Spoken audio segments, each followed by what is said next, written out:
بسم الله الرحمن الرحيم আসসালামু আলাইকুম ওরহমতুল্লাহি ওবরাকাতুহু। প্রিয় দিনী ভাই ও বোনেরা, আশা করি আল্লাহ সুবহানাহু ওয়া তাআলার রহমতে আপনারা সকলেই ভালো আছেন।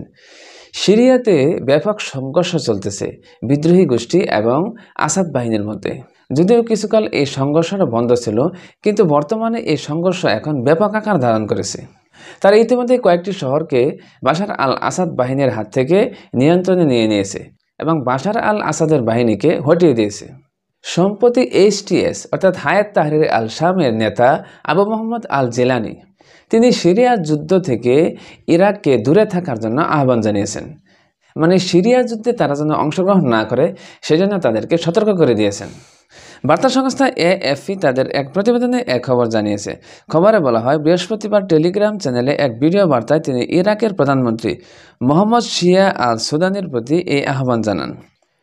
এর আগে সোমবার সিরিয়াকে সাহায্য করতে ইরাক থেকে সেনা পাঠানোর অনুরোধ জানায় ইরান সমর্থিত সশস্ত্র গোষ্ঠী কাতেবে হিজবুল্লাহ।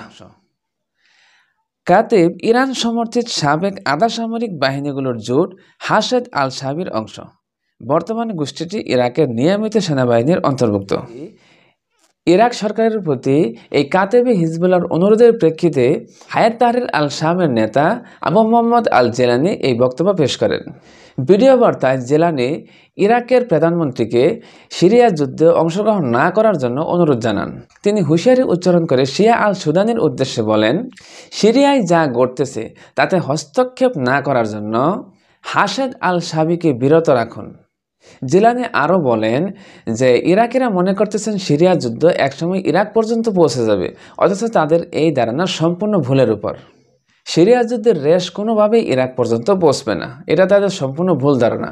সেই ধারণার প্রেক্ষিতে আপনারা সিরিয়া যুদ্ধে হস্তক্ষেপ করবেন না বলে তিনি হুঁশিয়ারি উচ্চারণ করেন।